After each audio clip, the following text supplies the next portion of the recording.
But somehow everything's tying in an incredible way, and somewhere something's going to go very shortly. I think something's going to really. Je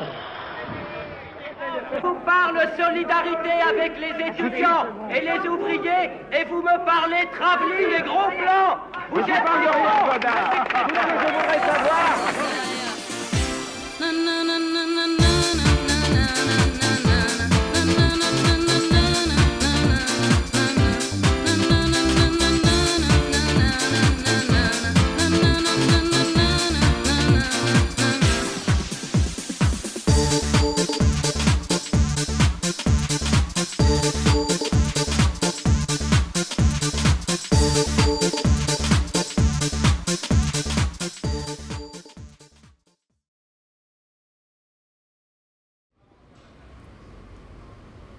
Depuis maintenant 13 jours, le centre de Tolbiac est occupé par plusieurs centaines d'étudiants. Le centre PMF occupé est un centre de mobilisation politique, dont la vie réorganisée est structurée tout au long de la semaine. La commune libre de Tolbiac est née du refus du plan étudiant et de la sélection à l'entrée à l'université que le gouvernement cherche à nous imposer. Tolbiac demeure et demeurera un lieu ouvert qu'on se réapproprie.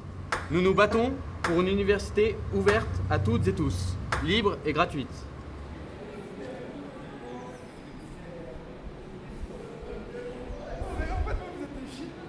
Ce qui se passe, c'est qu'il y a un grand mouvement à Paris, mais aussi dans d'autres grandes villes. Là, le cas qui nous intéresse ici, c'est Tolbiac, et la fac a été occupée depuis maintenant, on peut parler en semaine. Il y a des étudiants qui dorment ici. Tout simplement, si on va dans les toilettes, il y a des brosses à dents partout. Le campus est aménagé en fait, et c'est devenu un lieu de vie en même temps qu'un lieu de savoir. En vrai, la cuisine, avec les moyens qu'on a, la cuisine, elle est ouf. Pour moi, c'est une énorme réussite parce qu'on peut faire à bouffer pour 300 personnes sans problème. Sachant qu'on a genre 2 plaques chauffantes et des prises électriques qui sautent tout le temps. Il y a quelque chose de vachement différent dans la fac, mais ça reste dans un esprit genre de partage et d'éducation en fait. Y a pas, c'est pas devenu juste un énorme squat de schlag qui boivent de la bière toute la journée, même s'il y en a, tu vois. Et au final, c'est pas si grave.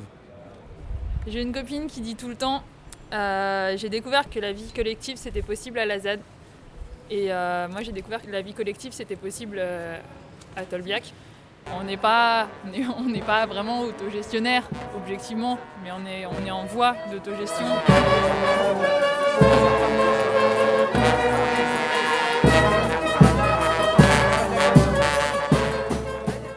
Se réapproprier la fac, pour moi c'est super important. Genre là on est en train de taguer toute la fac, c'est trop bien. C'est grave beau. Super hâte qu'on aille coloniser les étages. Super hâte qu'on fasse un putain de potager dans ces amphis d'été.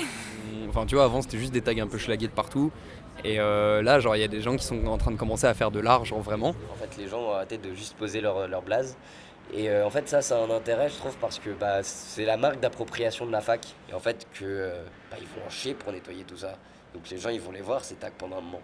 Et en fait genre ça va rappeler à tout le monde que en fait les gens étaient bloqueurs, anti-bloqueurs, qu'ils étaient dormis dans la fac, qu'ils soient juste passés en AG mais qu'il s'est passé un truc.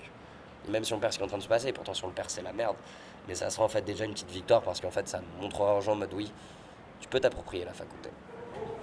Le soleil.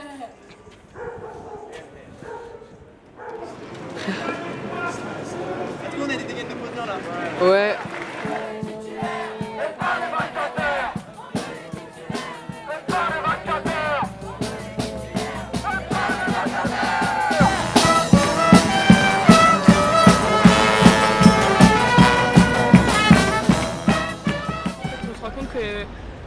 La politique de Macron, elle essaie vraiment de précariser et de foutre tout le monde dans la merde.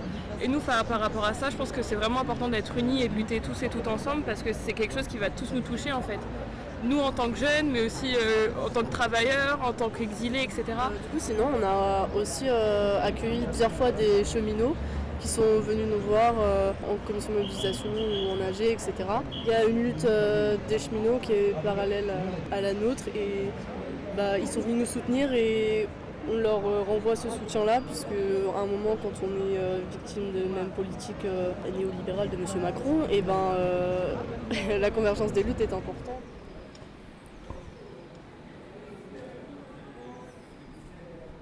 Du coup, là, ce qui se passe, c'est que on vient de recevoir un communiqué de la présidente, donc Georges Haddad, qui a décidé de reléguer au préfet l'autorité sur la fac, donc ce qui équivaut quasiment à une mise sous tutelle. Ce qui du coup nous menace directement à propos d'une intervention policière en fait. Et à 8h20, j'ai reçu le mail de la présidence. Je suis arrivée ici. Franchement, je suis arrivée ici, on n'était pas bien. Je suis restée jusqu'à 14h ici. Quand je suis partie, c'était tranquille. On était 500 à peu près. Je suis venue ici à 15h30. Et genre, en fait, on pouvait pas rentrer. C'était beau. Et ça prouve que si jamais on appelle à l'aide, on sera pas tout seul.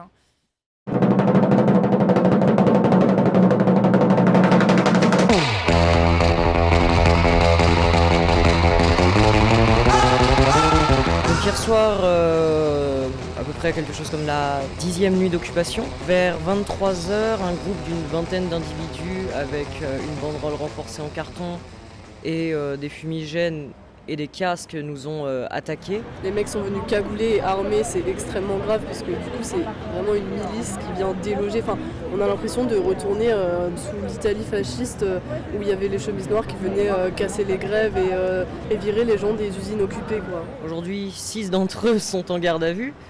Et chez nous, tout va bien, le moral des troupes est remonté. On a récupéré leurs banderoles, on a récupéré leurs casques, leurs fumigènes. Je pense qu'on peut dire que c'est une victoire.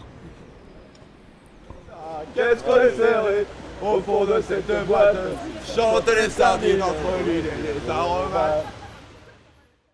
Ils sont en train d'arriver. Comme ça on est bien levé. Hier à Tolbiac, donc le 12 avril, pendant l'occupation de la Sorbonne, on a commencé à voir des camions de CRS arriver. Au début c'était quelques camions, donc on ne s'est pas trop inquiété vu qu'ils passent régulièrement. Puis ensuite on a vu qu'ils commençaient à être beaucoup, qui ont commencé à se positionner tout autour de Tolbiac, c'est-à-dire à fermer les accès, enfin à se mettre comme s'ils fermaient les accès, vu que c'était un peu étrange, on ne savait pas trop ce qu'ils faisaient, et je pense eux non plus. Pour moi, ça a été une tentative d'évacuation, et surtout, en fait, on a donc la fanfare invisible qui était passée pour un atelier de chant révolutionnaire, en fait, qui ont vraiment tous encouragé, et en fait, au final, ça a fini un peu dans un truc hyper festif, et les policiers sont partis.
Du mouvement social